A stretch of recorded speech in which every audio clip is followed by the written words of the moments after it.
If I'm going to go to university, I need to understand what's going on there. If I'm going to send my kids or grandkids there, I'm literally paying for the apostasy of my own children Wow. if I don't first understand what they're getting themselves into.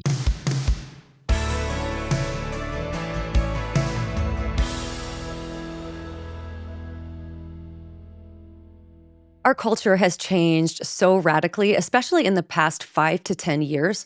But what a lot of people don't realize is that it goes back to long before that with what my guest today calls a soft revolution. And it began in the classrooms. It began in the universities and the colleges with a very intentional infiltration of ideas that subvert the Christian worldview. Today's conversation is jam-packed, so fascinating and informative. Before we get to it, though, I want to let you know that today's episode is brought to you by Brave Books, Christian children's entertainment company. You can go to bravebooks.com/childers for 20% off your order. So I have so many highlights from my discussion today with Dr. Corey Miller, who's written a book called The Progressive Miseducation of America, Confronting the Cultural Revolution from the Classroom to Your Community. And as I mentioned, he gave such a succinct and fascinating history of how we got here.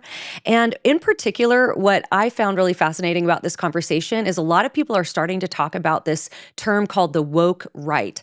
And we talked about that, but Dr. Miller is actually pushing back on the term itself and is arguing it really isn't the same kind of thing as the woke left in reverse or like the mirror image, as some have argued. So it really gave me a lot to think about. And actually, Dr. Miller has persuaded me, not that this group of people doesn't exist, because they do, but that it should be called something different, like the dissident right. So I'm actually going to be trying to switch from calling it woke right to dissident right. And why that really matters, it's actually kind of important to understand the philosophies that undergird those types of ideologies. You are not going to want to miss out on this conversation. So excited to bring it to you. Here's Dr. Corey Miller. Dr. Miller, welcome to the show. So glad to have you on. You have done so much great work that really intersects with a lot of the things that we talk about on this podcast. But for anybody who is unfamiliar with you, just give us a little thumbnail sketch of who you are and what you do. Thank you. Well, I come from a long stock of Mormon history, 7th generation Mormon with polygamy in the background. And my ancestor was a bodyguard of Joseph Smith. My leaving Mormonism made me a skeptic for a little while, and that's what got me into this whole field of philosophy and comparative religions, where I've taught for a dozen years at Indiana University in those fields, and now for the last decade have been the president of Ratio Christi, which is a ministry on over 100 college campuses at the undergrad level focused on apologetics evangelism, a reasoned, kind of thoughtful Christianity approach to answering questions that people find objectionable to coming to faith in Christ. And we also have a RC college prep division that helps to equip them for what they need, not just to survive, but to thrive at the university. And then we've got professor's ministry and a fairly new clandestine PhD student-only ministry that we're looking at as a 40 or 50-year project to help reclaim the universities. Oh, I love that. 40, did you say 40 or 50 year? That is a long plan. We've got to be thinking along the lines of what the Marxists have done successfully on institutional recapture now. Yes. And I'm so excited to talk to you about that. But in your book, you talk about that we're in a revolution and we need to choose a side. And I see this. I mean, it's very clear to me, although I don't have the language to describe exactly. I didn't go that route. I didn't go through the university system. I kind of went I did a couple semesters at community college, but then pretty much went into music. So the whole university experience was not one I really had. And I know it's one that I feel like it has changed a lot, just even in the last 20 or 30 years. So talk about that revolution that you're addressing in your book. Yeah. Well, when I started out to write the book, I'd been reading in a reading group with a number of other people, someone who's a U.S. district judge now, attorneys, Christian intellectuals. We were reading primary literature on the various revolutions, East and West, that have taken place to try to identify what it is we're going through in America. And the way that I see this is a soft revolution. Not all revolutions come along with tanks and guns, of course, not initially. But we need to remember what Chairman Mao told us, that a revolution is not a dinner party, but it is at the ideological level, and it is happening in our universities. And that is how we can explain what's happening in our culture, because politics is downstream from culture, culture from education, and the apex of education is the university. As go the universities, so goes the culture. As goes the US university, so goes the world. And so I basically, in three parts in the book, look at what just happened to America. It's no longer grandma's America. How did it happen? Look no further than the ivory towers. And how did that happen? Because didn't we start the universities? And learning that is a clue how to go back and now recapture the universities and civilization. And so the ending of the book is very practical, speaking to parents and pastors and philanthropists and prayers and other people. So it's when we're talking about an ideological revolution, this is something that people may not even realize is going on, because I even talk to parents today, even Christian parents, who think, "Oh, I'm going to send my kid to college and they're going to learn how to think. They're going to learn a trade, some sort of a specialization in a particular field. They're going to learn math and they're going to learn literature." And they don't realize that there's a lot of extra stuff that is put on top of that, and some of that isn't even taught anymore in certain areas. And then their kids are coming back as feminists. They're coming back just indoctrinated with the LGBTQ, with Marxism, and all sorts of things. And then Christian parents are shaking their heads going, what's going on? And frankly, I'll add, in a lot of Christian universities as well. I've talked with many Christian parents who just got completely sideswiped by this ideological revolution. Can you dig down into that a little bit and talk about it? Because Yeah. it seems like when I went to college, like I said, it was just like community college, but I went and learned music theory and I did a speech class and a couple other things, but it wasn't like the teachers were saying, "Hey, this is the activism that makes you a good person," or anything like that. But it seems like kids are coming back with more of those ideas. So just drill down a little bit about what's going on in the universities. Yeah, I mean, for people to see, they everyone, liberals and conservatives alike, know that the ground is shaking underneath them, and they're not sure what's going on. But you can see in the politics, remember, downstream, that the Republican administration right now has cabinet members that were very recent Democratic presidential candidates, Gabbard and RFK, a Kennedy of all things. You've got Elon Musk, the transhumanist, who's doing his part to repopulate the earth illegitimately, of course, but we've got a population problem and he's helping, I guess. Right. But now he's in on it and sees what's happening in these revolutionary times. And then you've got Bruce Jenner, aka Caitlyn Jenner, who ran for the Republican gubernatorial race in California, backed by the RNC. I mean, what in the world is going on? James Lindsay converts to, at least agnosticism, considering God now. Ayaan Hirsi Ali leaves Richard Dawkins, becomes there's all this stuff happening, all this kind of crazy new alliances happening. And in my own story as well, with a famous atheist philosopher that was a new atheist, everyone knows something's happening. And you look to the universities and you see the ideas that are taking place there. We started the universities in 1636 when the Puritans landed. Within a decade or two, they started Harvard. Truth quickly became truth for Christ and the church, lasted nearly 300 years until 1936. And for the first 2 centuries, essentially, almost every president of every university in the country were members of the clergy, Protestant clergy in particular. And by 1880, church and chapel attendance are still required. But in 1880 to 1930, things started to shift. The first ideological revolution took place. We all recognize it, and we've lived with it for a long time. We didn't have PhD programs in the US, and so we sent our best and brightest over uh, predominantly to Germany, which was the most formally educated country in the history of the world. And that's where we had thinkers like Immanuel Kant, that we think about, agnosticism, like Kant, no ultimate reality, or Schleiermacher, the father of modern liberal theology, or Nietzsche, God is dead, or Freud, sexuality, and that new segue with neo-Marxism and so forth. And then you get Marx and Engels and all these ghouls over there in Germany. And all of our graduates came back to Harvard, Princeton, Yale, Columbia, all of whose campuses I've been to. And you can see the engravings of their Christian history in on their walls, even though their websites have scrubbed their history.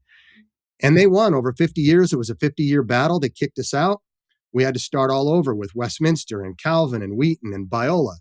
All schools now that are seeing cracks in their own fissures, now not to ideological revolution number one, which was scientific naturalism that impacted the churches and gave us the social gospel and liberal Protestant theology, but now it's giving us the second ideological revolution.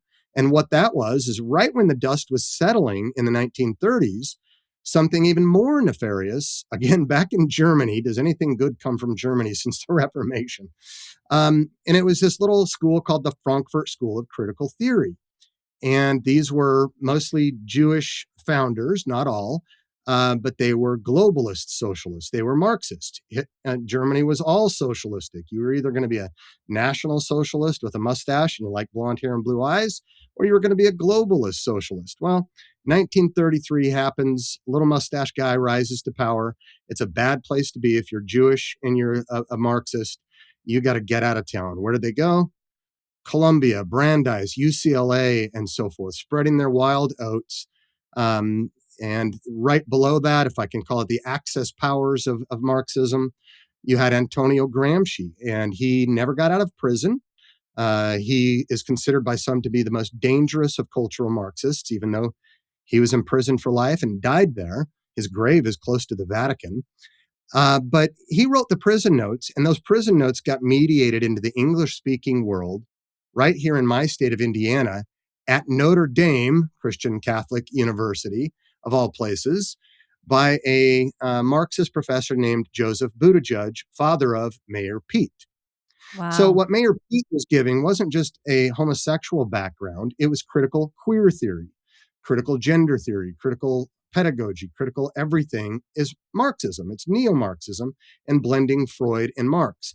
Well, his views then get mediated over here. And then within about 15 years from that time period, we have the founders of postmodernism in France, French postmodern philosophy.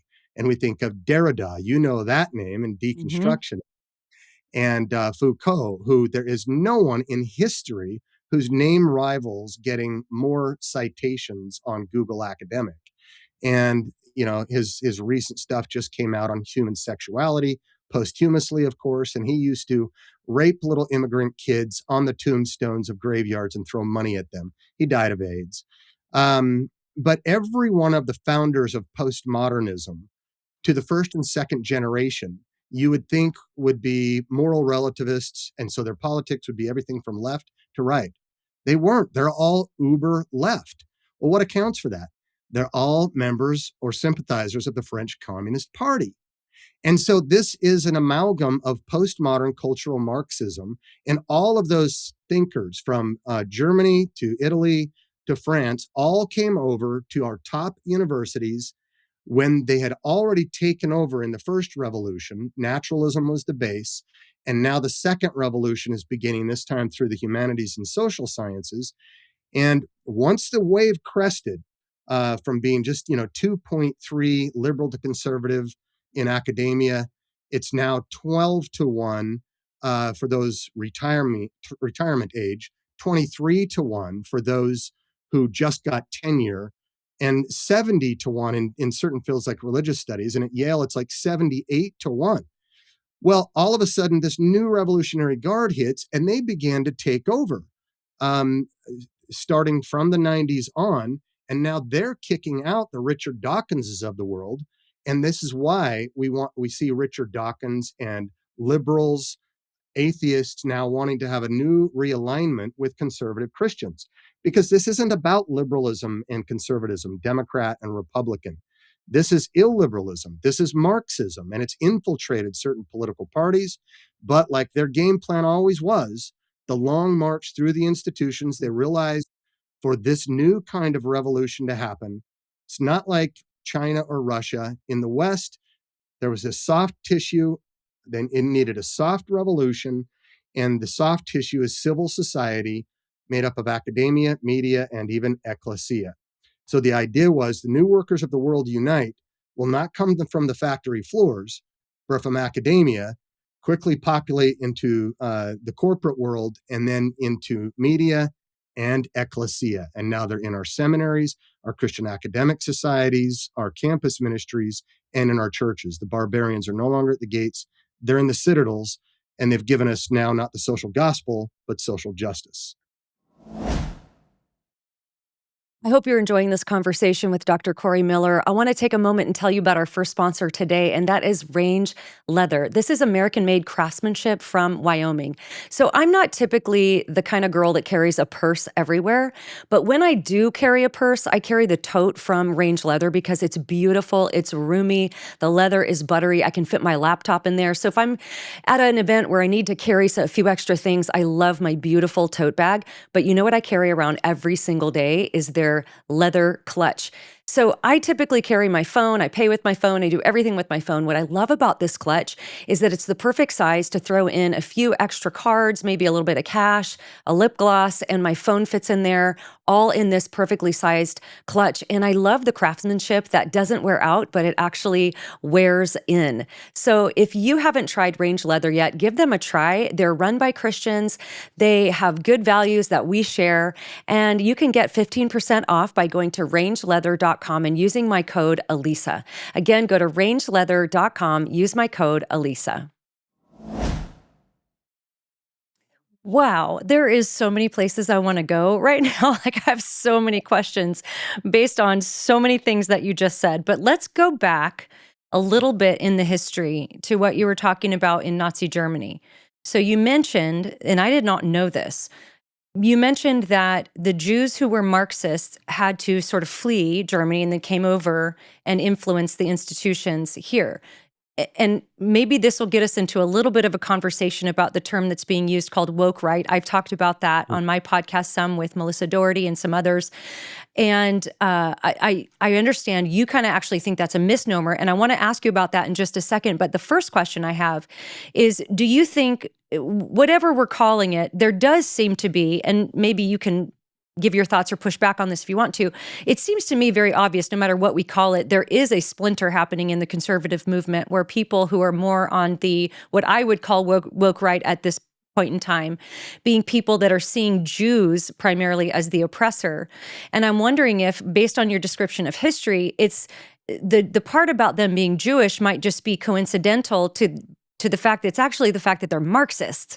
That is the main thing that we need to, so that's maybe pointing their fingers at the wrong enemy, thinking, oh, because they were Jews, it must be because they were Jewish, and then therefore kind of blaming so many things on the Jews, which concerns me.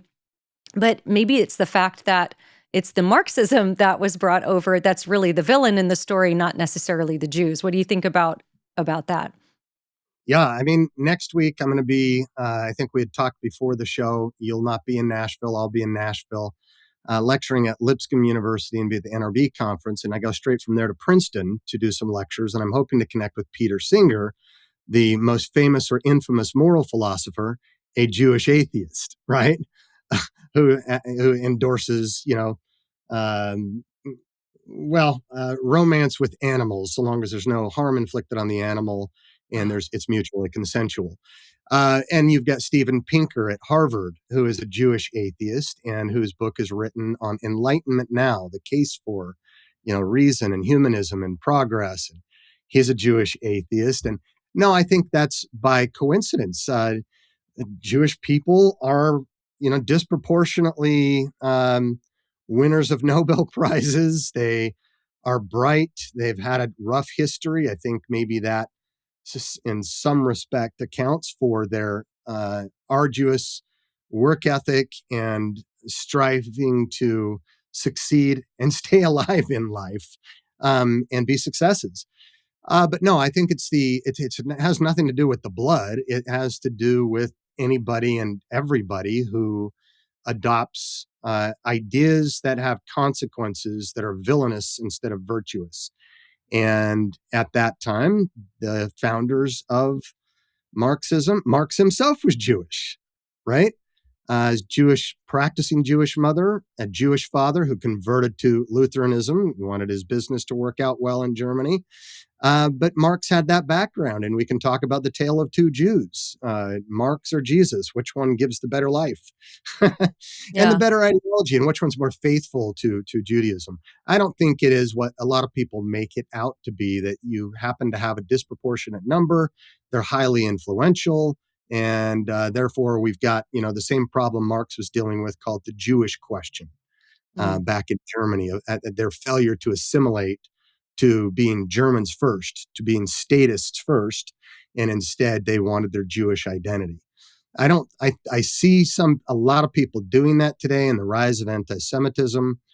I don't think those things are necessarily connected. And even the issues we could get into in terms of, American Israeli public policy, those things could be easily disentangled and meted out on their own merits, essentially.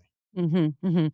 Okay, so real quick, let's talk about woke right, because I've been using that phrase to describe this group that I've just sort of mentioned that seem to be. I mentioned this on another podcast. In my son's critical thinking class, we had to study Nazi propaganda. And in one of the posters, it had this Jew behind the curtain, and it was kind of like he was pulling the puppet strings. And the propaganda was meant to make you think, oh, the Jews they're in control of everything. They're this nefarious and evil force in the world. And I do see a swath of maybe the more Hmm. far right that is promoting stuff like that. And I've been calling that woke right. And yet you're saying you think the phrase woke right is a bit of a misnomer. Can you unpack that for me a little bit, like where you're coming from on that? Are you saying that the entire idea that there is this kind of group doing this is wrong, or that we're just calling it the wrong thing? Or how would you parse that out? Yeah, I don't think, first of all, I think that ship has probably sailed and I've lost my moment to be able to persuade people. So I let's get call it that. what it is. Listen, I get that because that's what I tried to Yeah, do with the word deconstruction. I was trying to get people, don't use that word to describe this thing here. And I feel like, yeah, yeah, the ship has sailed. So I'm sympathetic to your plight there, but go ahead. yeah. So I think my contention is there is no woke right, nor can there be once we understand what it is. When you're thinking about what is essential to a thing or a movement, and whenever that thing or movement lacks the essence, it's no longer the thing. It may look like the thing, but it's only an appearance of the thing. It's not the thing itself, right? And so when I think about on a popular level, when I'm talking about the word woke, woke is like its earlier cousin, enlightenment. It's in the category of epistemology.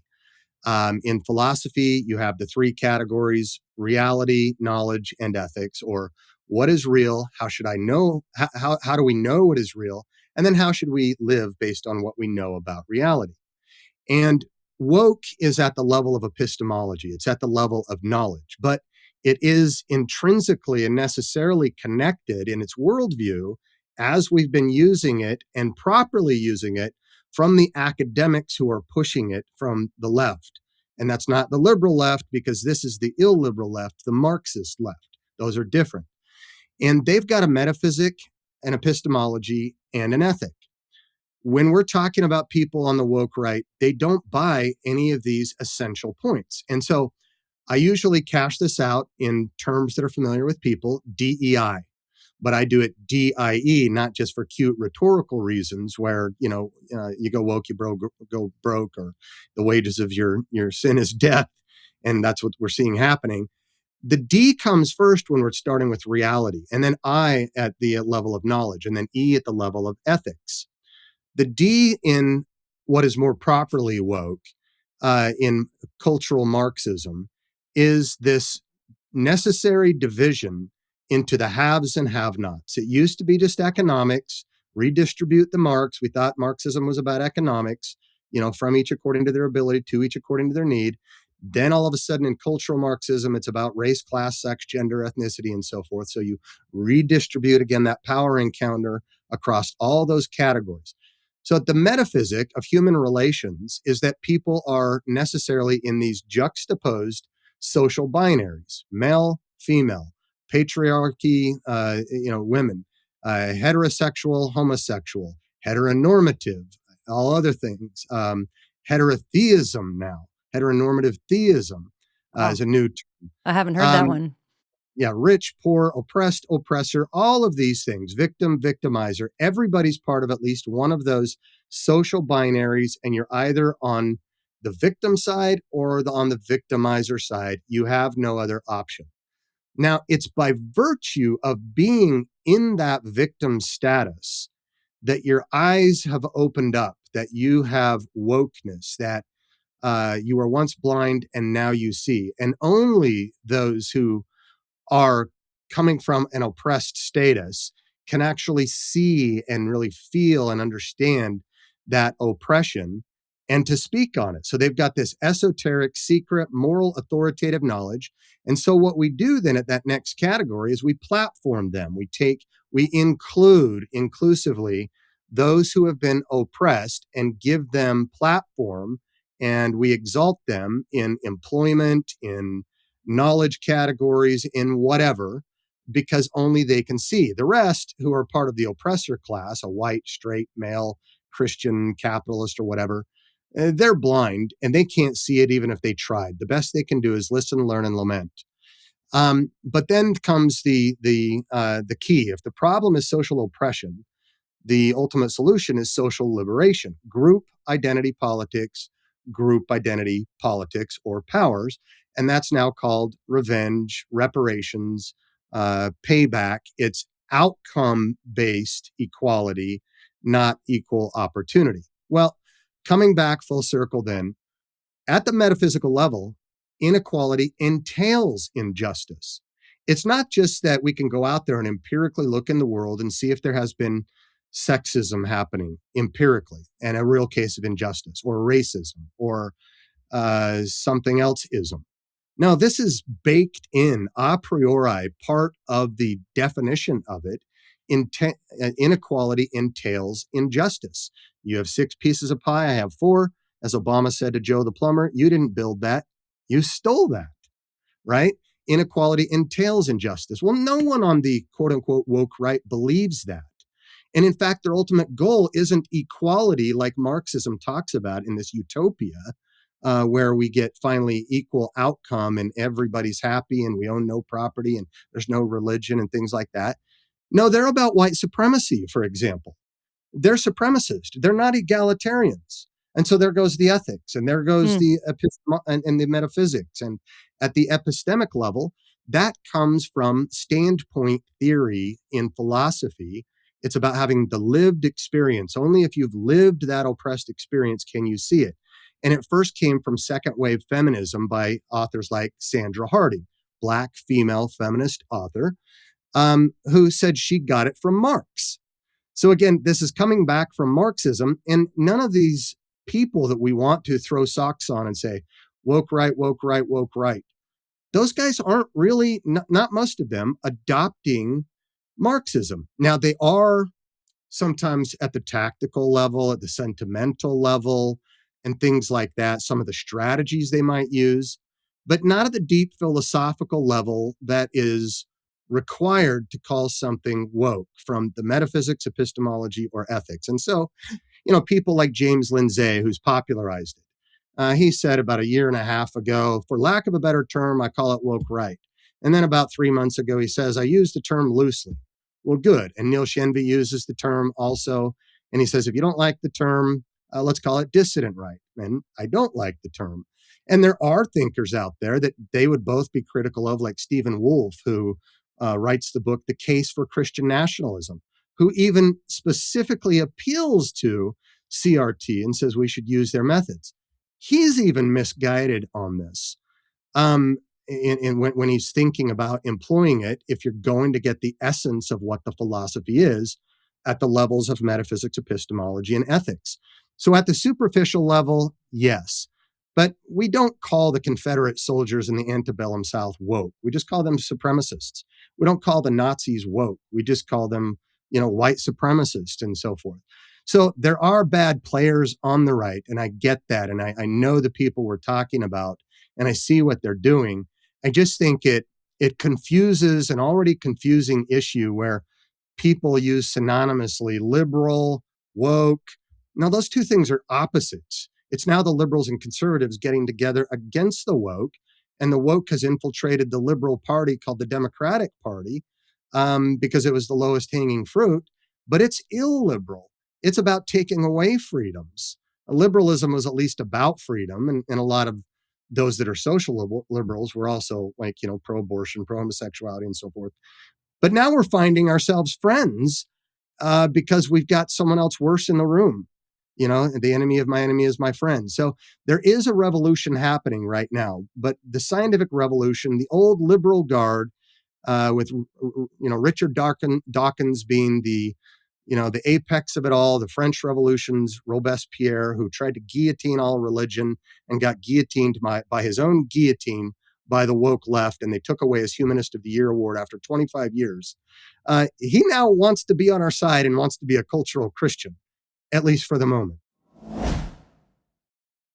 Well, today we're talking all about how to challenge some of the ideas that subvert Christianity. And I know if you're a Christian parent, you want to do that for your kids. Well, if you have kids aged 13 to 22, I want to recommend that you send them to Summit Ministries. They have summer experiences in Manitou Springs, Colorado, and Anderson, Indiana. I get to go there every summer and train the kids on things like deconstruction and progressive Christianity. Now is the time for you to help your children be brave and winsome. And summer conferences from Summit Ministries is amazing training for your 13 to 22-year-olds. So if you go to summit.org/Alisa and use the code Alisa26, you're going to get $250 off your registration. I really want to encourage you to check it out. Again, go to summit.org/Alisa, use the code Alisa26 for $250 off your registration. Yeah. Well, wow, that you made some really interesting points, and I'm going to have to think about this quite a bit more because what you're saying really makes sense because woke right really, it kind of works on a rhetorical level. It kind of works like on an emotional level to compare like the extremes of both sides. But you're saying essentially the ideology is different. The people on what some of us called the woke right, they're not really wanting there to be redistribution and some kind of utopia at the end of this thing. It's really more just like good old-fashioned white supremacy and that sort of thing. So are you okay with the term dissident right? Or do you have a different term you like or? Bad guys. The bad guys, yeah. Because I feel like I want to call them something because I see it. I see that they're sort of trying to co-opt some of the conservative people and values and spaces. And so my instinct is to want to separate those things out and go like, okay, this bad, this good. And so, maybe I'll be giving that some thought, maybe trying to lean more on a term like dissident right or just the white supremacists on the right or something along those lines. So that is helpful. I want to go back to something you said before because it really helped put things in some very clear categories. Because and I'll give you a little bit of background and context for the reason I'm asking this question. When I was in my faith crisis back 15 years ago, and it was a church that would go on to be progressive, I at that time pretty much thought that the progressivism that was infiltrating the church was pretty much just theological. It had to do with things like original sin, denying the substitutionary atonement of Jesus, denying the reality of hell, things like that, embracing LGBTQ and kind of going against the biblical design for marriage and sex and things like that. And what I don't think I realized at the time was that there was also a really strong political angle. There was a really strong ethical and even philosophical angle that I don't think I saw right away, which is why I was in the beginning just looking at all of the theology, trying to say, okay, this is wrong theologically. Here's what the church has historically said. And one of the things in my journey was I read J. Gresham Machen's book, Christianity and Liberalism, which was written, I believe, in 1923. And I read that book thinking, this is exactly what I just experienced, only he's writing this in 1923 and this is happening now. And so back then, as you described, you have the German higher criticism, the skepticism of the Bible, even reading some of the like people like you mentioned, Schleiermacher, who couldn't believe in the vicarious atonement and that Jesus was actually God in flesh. And that gave us the social gospel, because if you strip away the sin and redemption angle of the gospel, well, that's going to naturally kind of, well, what are we going to fill the void with? And you mentioned the social gospel. And then you fast forward today, this was so helpful where you're talking about now it's the social justice. And so can you talk a little bit more about the relationship between the social gospel in the late 1800s, early 1900s and the social justice movement that we see today? Like, what do they have in common, and what would be different about them? Because I mean, I can tell they're connected. They're connected somehow, but it's maybe a different iteration of the same thing. Yeah, again, when you're thinking about the macro ideas, so when you read that book, and if it was 1923, Machen was at the tail end of that first ideological revolution, 1880 to 1880 to 1930, right? And he was one of the famous professors at Princeton who got ousted, and then they had to go start Westminster and so forth. Um, because how they lost Princeton was from going over to the universities again, and then the ideas happening in the universities, which was modernity, modernism, scientific naturalism. That's what was in biblical higher criticism, as you point out. That's what was then infiltrating into our universities. And because they all have the higher degrees now, PhDs from Germany, of all places, they're taking over the universities. So in the 1920s, when he's writing that, in the 1930s, that was the fallout, the dust settling at the end of the first revolution. And we had the social gospel. And so, yeah, you have liberal Protestant theology. So that's the basis of it. Marx himself was not a postmodernist because that was too early, right? He was likewise a modernist. And he thought with scientific lenses, he was trying to say that, his theory was grounded in science. And it wasn't, but he was looking at Greek philosophers that were the materialists as well, Epicurus and Democritus and so forth. But he was a modernist, and modernism and postmodernism are not the same thing. And classical Marxism and postmodern cultural Marxism are not the same thing. They start out with a naturalistic base, but postmodernism comes in and says, hey, we agree with the modernists against pre-modernism, out with God, out with absolutist ethics, out with this knowledge from Revelation and other places. And the naturalists thought, yes, we're friends. And they said, and touche, we don't believe in objective truth either. And that includes scientific truth. So much for modernity. We're going with post-modernity. And in postmodernism, knowledge is a social construction of reality. All knowledge, and what they call now knowledge is, because it's totally relativized. So knowledge is a social construction of reality, even gender knowledge. So my atheist friend, that I've toured with, once said, "Hey, I've got gay kids. I think you ought to be able to have sex with whoever you want because I don't believe in sin. I don't believe in God. But this trans stuff is just nuts."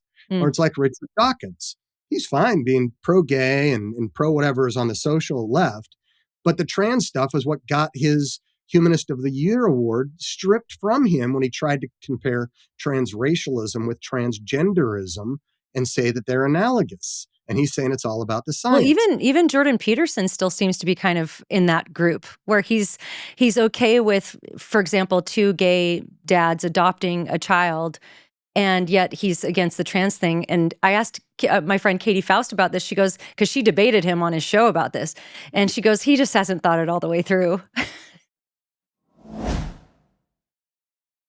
Christian parents, have you noticed how different the entertainment that is aimed at our kids is now today versus when we were kids? I remember watching Pinocchio and learning that I should have a conscience, that I should choose to do right things, that I shouldn't lie. And then you fast forward to things like Frozen, where kids are being told that we don't have right and wrong and you're free, just let it go. And this is why I love what Brave Books is intentionally doing. They're partnering with voices like Kirk Cameron, Frank Turek, Melissa Doherty to put out not just books that are going to strengthen your child's faith, but also not cater to a short attention span. Plus, with their new streaming platform, Brave Plus, you can give your kids carefully curated shows and stories that avoid that overstimulation, encourage positive behavior, and reinforce biblical truth. I love Brave Books. I love everything they're doing. Really want to encourage you to check them out. Go to bravebooks.com/childers for 20% off your first purchase. Again, that's bravebooks.com/childers for 20% off. Use the code Childers. Yeah, I mean he's knocking at the door like people like Joe Rogan and others are, Hmm. right? But they are still buying into much of the previous ideological revolution. Wow. and people that we're in alliance with. I mean, again, Peter Boghossian and I, when we were lecturing together and traveling, um, he talked about how this stuff is not sustainable. This postmodern cultural Marxism, this new revolution that's driven him and I together as friends. And I said, Pete, I don't think you realize what's just happened, how it's infiltrated into the churches. The churches believe in original sin. We believe that God hates sin, God hates oppression, and somehow we've made those identical so that sin is oppression. And then we say God is love, and love is love, like water is water, whether it comes from the tap or the toilet, right? No, we have a certain definition of what love is. But the postmodernists have come in and they've taken the same terms. And this is the brilliance of postmodern thinking is that their discourses are how they change the narrative, and they get in and take social justice or take now justice. And now churches don't call them mercy ministries anymore. If you have a church that calls it a justice ministry, that's just been hijacked Yeah. likely by the postmodern new left. And it's not the old left, which is closer to liberal Protestantism or modernity. So there is a lot of mixture between the two. And I think that's why what's going on with even the Democratic Party, they didn't see this coming at all. They've been taken over so that 2 months ago, when there was a vote on the House floor to condemn socialism, only 40% of Democrats could condemn it. That means 60% did not. And 66% of registered Democrats embrace socialism. This socialism, which is illiberalism, it's postmodern cultural Marxism, has infiltrated the old liberal ranks, and they didn't see it coming. They thought that they were all believing the same things, just taking it a little more progressive, just a little bit more. No, it's radically more. And that's why so many of them are now in the Republican Party. And the primaries in that party are going to be really interesting now, because it's like you've got traditional America with liberals and conservatives, Democrats and Republicans all now in the same party. And the other side has been co opted heavily by the Marxists. And this Mm. is cancel culture too, Alisa. It's where, Peter Boghossian and I, when we would go on tour, we would talk about Voltaire, our neutral, right? He was a deist. And he said, I may disagree with what you say, but I would defend to the death your right to say it. Freedom, libertarian freedom, at least.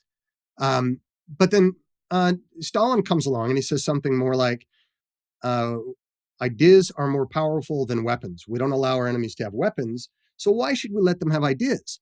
Mm. This is the heart of cancel culture. And it's these people that are even canceling Richard Dawkins and Richard Swinburne, one of the greatest philosophers of Christendom. Yeah. And, and it was this Society of Christian Philosophers who canceled him because they've been taken over by the new left now, the progressive philosophical Marxist left.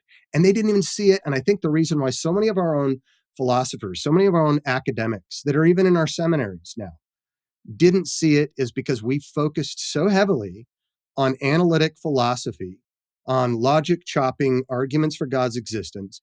We paid no attention to continental philosophy. And that's where Marx is coming from. And that's where Derrida and the postmodernists are coming from. And so now this is a relevant area in the field of apologetics where we still do the classical stuff of science, fighting off Dawkins, and the age-old problem of evil and suffering. But now it's cultural apologetics where you have to know something about cultural Marxism and how they appeal to the sentiments. It's not the dry sciencey stuff of the last revolution. It's about justice. It's about the underdog. It's what Mhm. would Jesus do? Oh man, they're so Yeah. good infiltrating our institutions that our own elect can't see it themselves. It's been so depressing to see some of this, especially over the past 5 years with the George Floyd incident and then all through COVID and just things that continue. You continue to see these narratives online. And we're all vulnerable to being tricked, especially in the days now of AI. I don't believe anything I see anymore. People will be like, what's your comment on this? And then they'll put some video and I'm like, I don't even know if that's real. I don't have time to figure out if that's true or real or whatever it might be. So it's kind of depressing. And I guess you're really getting to the heart of the question of how did we get here? Because I did this presentation on justice. And it seems to me that it's very clear that the definition of justice has changed. In fact, I found this article on Harvard Law School's website. This is harvard.edu, where this person is arguing for something they're calling health justice. And they have the picture of the lady justice being blind. And they said, justice is blind. We've all heard this phrase before. And ultimately, that's what justice should be. Justice is being impartial to equal weights and measures, that sort of thing. But then the article continues, I just pulled it up here. It says, but justice should not always be blind. Rather than prioritizing equal treatment, sometimes justice demands that we treat individuals differently to ensure equal outcomes. This notion of justice is rooted in the principle of equity. So how did we get from, like you say, mercy ministries to justice that's been completely redefined? It seems to me along the lines of Marxism. Obviously, like you said, that it was economic, but what did justice look like for Marx? And then how does that compare to how it's been redefined for us today?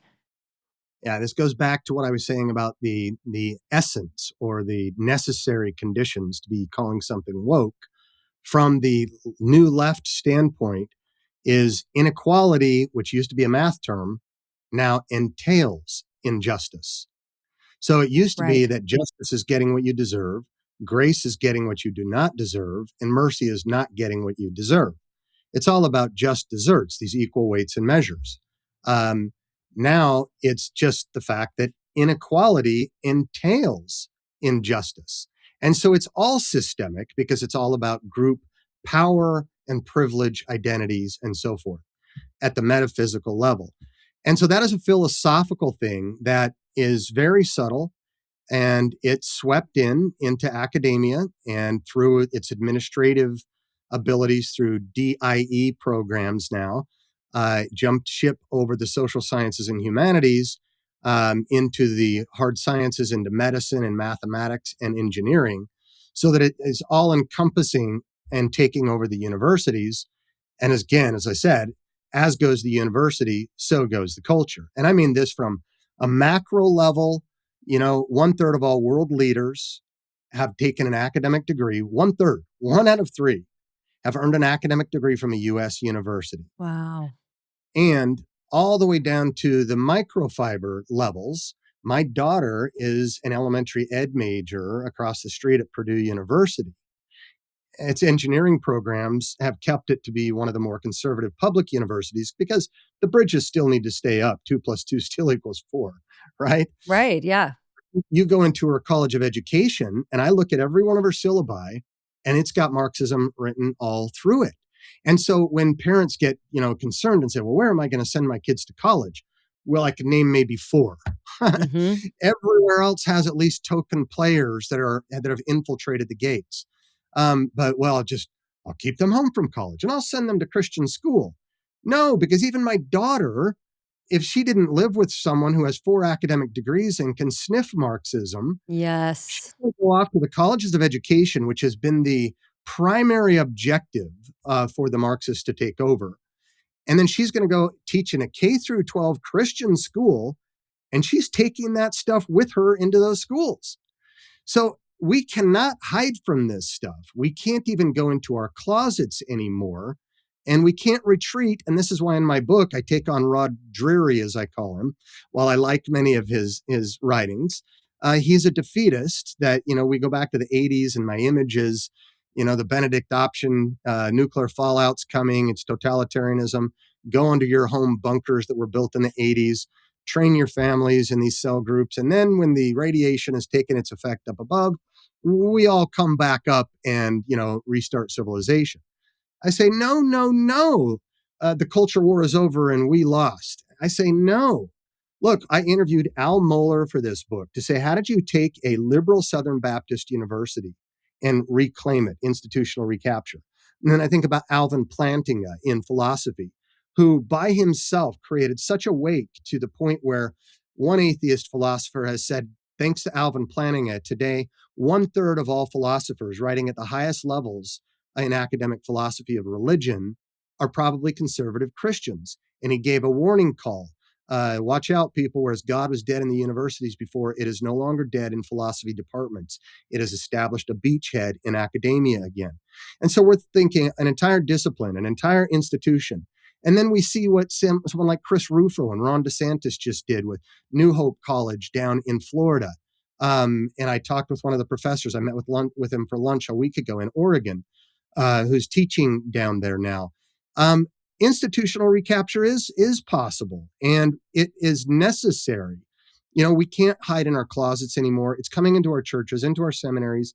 You can't go in your closets because you have these phones. And you mentioned it earlier, how all of our kids are transing. There's more trans middle school kids than there are middle school kids in existence, hyperbole.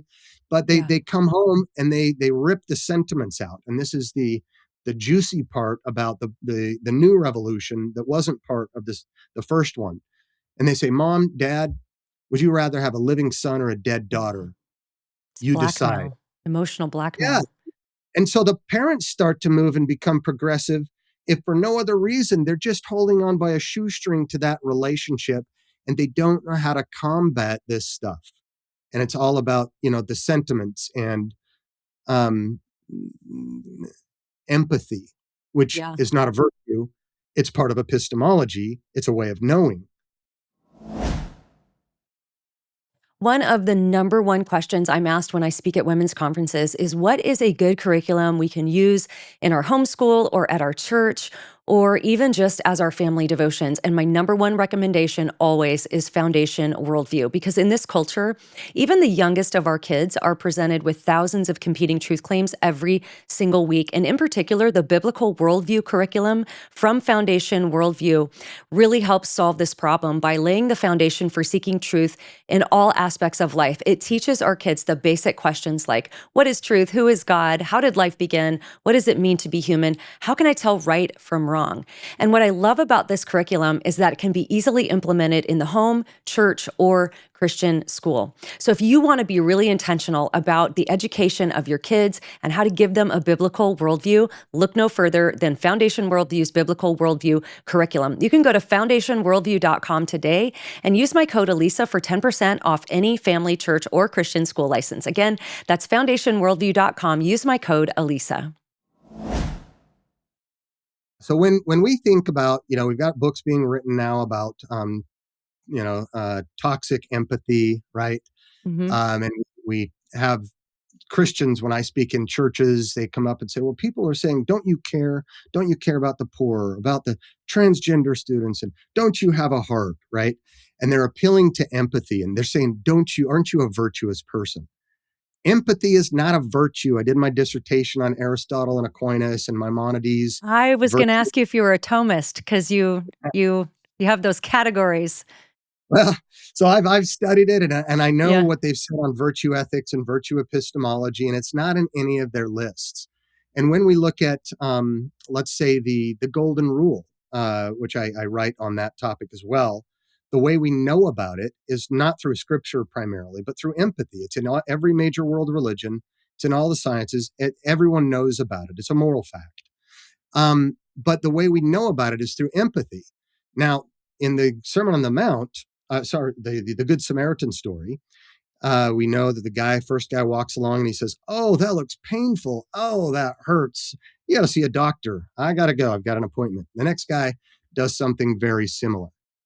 How do they know that his situation is a bad situation? It's an analogy. It's an analogical reasoning, and it's done by feeling. It's a way of knowing. It's empathy. But empathy by itself doesn't tell me what I ought to do. There's nothing normatively necessarily baked in, even though it often comes with it. And so if you adopt the silver rule, which is don't do to others what you don't want them to do to you, which all other major religious leaders virtually teach, Jesus has the golden rule, and he even gives Hillel a smackdown on this one.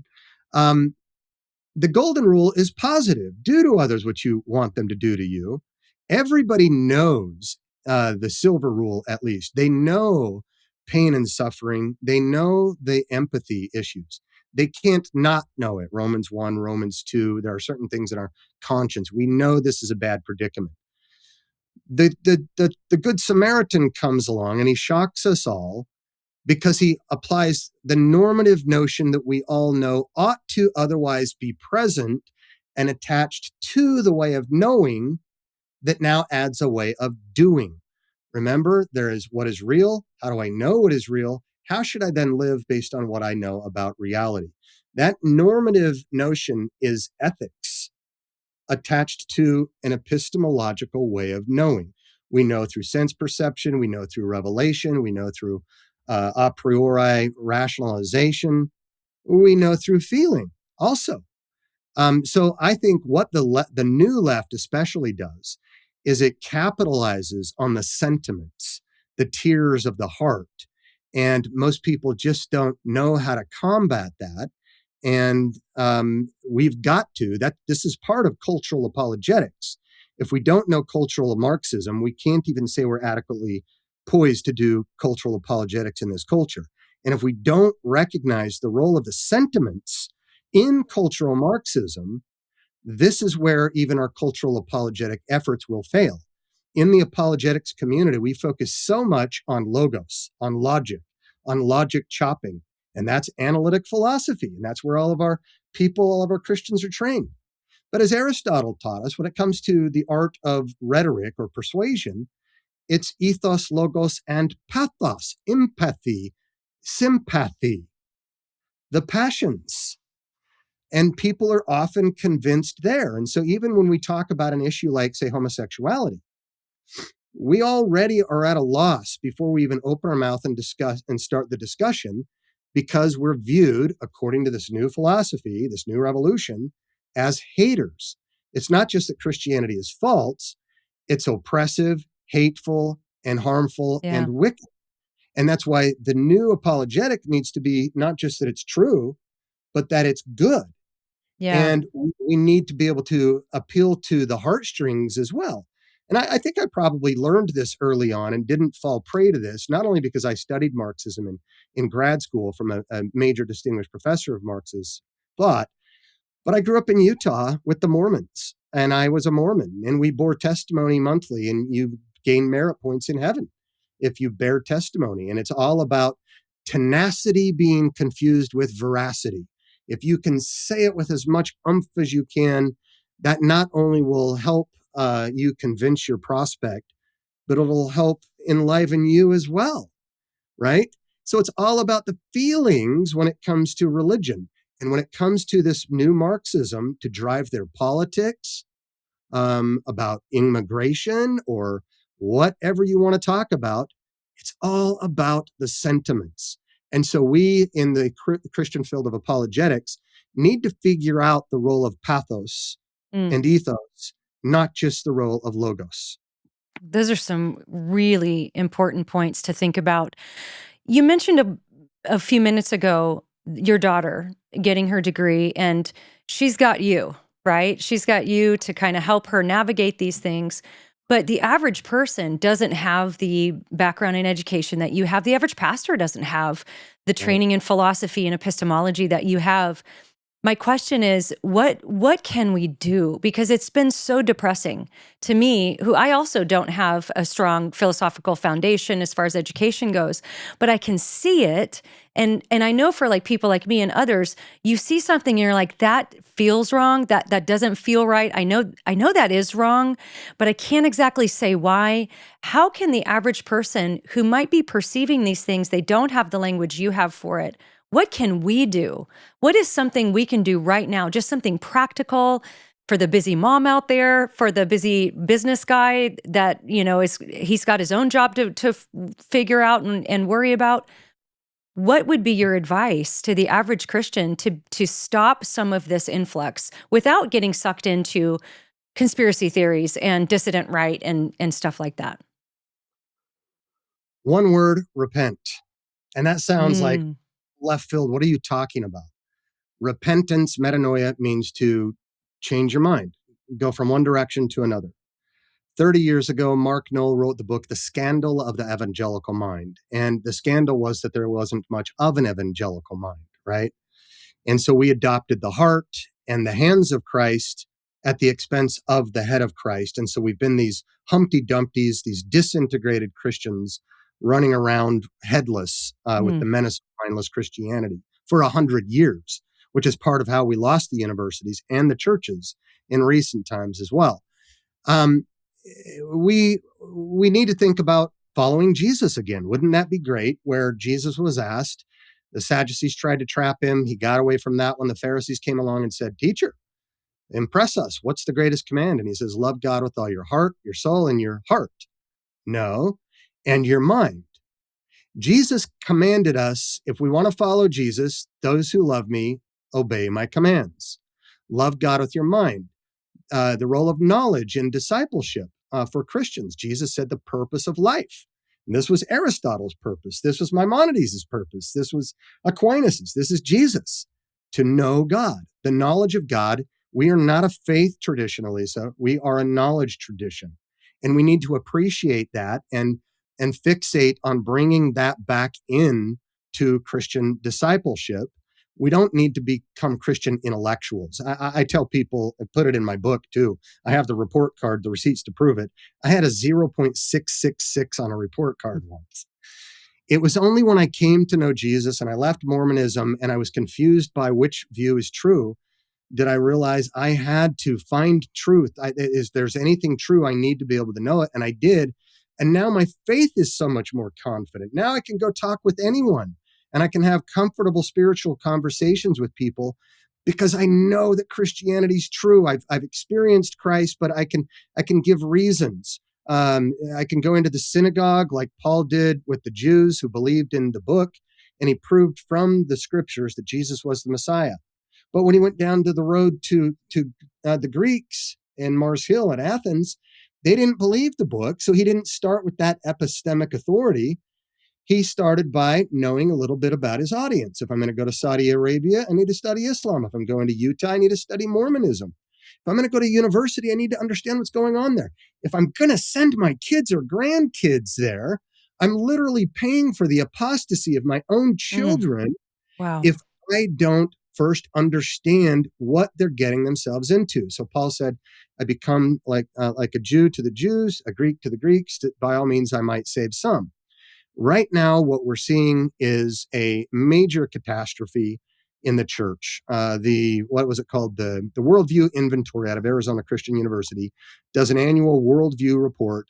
And it said when you categorize people as according to whether or not they hold to a biblical worldview, they said it was only 6% in 2022, 4% a year later. Among pastors, it was 37%.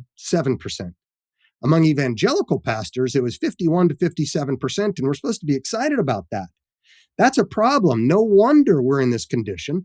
The pastors are engaged in skinny jeans and fog machines presentations and bringing in, sociology and culture more than being influenced by theology and scripture and good Christian thought, trying to understand what these Greeks are teaching out there. We need to know our audience before we speak into it. We have 2 ears and 1 mouth for a reason, so that we listen first.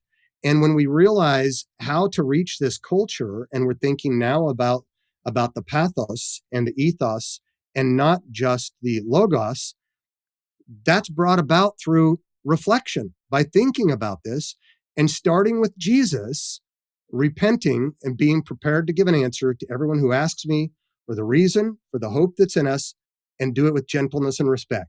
There we find the fully integrated Christian, the head, the heart, and the hands. We have repented, we have revived the head, and that is the full Christian. So we need to come back to the basics and follow Jesus again. Sounds pretty fundamental, but that's really what's going on here. And once we do that, we can start looking for resources. And I will say, for my ministry, Ratio Christi, we're a parachurch. We have our own para ministry on campus, and we're trying to infiltrate the universities at the PhD level too. We're funding Christian academics to get into the top 100 universities to launch PhD student-only ministries for the long march. But we have now a product line of booklets that are written by people like Neil Shenvi on critical theory, or like Stephen Meyer on science and faith, who, because of that book that was 500 pages long, Joe Rogan invited him to be the first Christian or conservative intellectual in 2,000 episodes. Well, we said, Steve, you've written 3 500-page books. He says, yeah, it took a long time. And we said, no one wants to read your stupid 500-page book, Steve. Joking. We said, it's in 25 pages at the 11th grade reading level, and we'll make you famous. So he did. His daughter had to edit them, of course. But we have that on everything from the problems of science and scripture and why does God allow evil to now the cultural things like race, class, sex, gender, ethnicity. And in those categories, because of the value of lived experience, wokeness, and standpoint theory, all of those authors have to have come from that angle. So the book on trans came from someone who was both same-sex attracted and trans. The one on homosexuality by a former lesbian, and they're all writing at the PhD level as well, but 11th grade reading level, but they have PhDs. The one on Is Christianity a White Man's Religion was written by someone who was formerly Black and is still Black. I was like, wait a second. Yeah. We provide the resources so that busy pastors, that busy parents who are both working now have bite-sized chunks. And if they want the 500 pagers, it's by the same author. You can go get them. Yeah, so good. And I love what Ratio Christi is doing. I am such a fan of your apologetics. Didn't you guys come originally out of Southern Evangelical Seminary? Is that right? Yeah, that was sort of where it incubated. It was App Yeah. State that a couple students said, hey, we can't get our pastors to answer questions. We thought we'd come down to a seminary, thought you guys might help us out. And yeah, one of the guys that just became our campus ministry director over the nation started with us. He was in the room when they were deciding what to name Ratio Christi. And then he left after 5 years, went to SES. He's back with us. So we've got a great partnership with SES, and we've got partnerships with about a dozen seminaries out there as well. And so anyone who wants to get more education, if you're on our staff, we partner with these great seminaries. Some of them are challenging seminaries that I've got problems with too.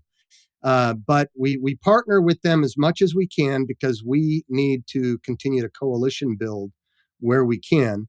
And our modus operandi, though, is not the Christian schools, even though they need a lot of help right now, but it's the secular universities. And we believe that a third revolution, a third ideological revolution, is not only possible, it is necessary. As go the universities, so goes the culture, and as goes the U.S. universities, so goes the world.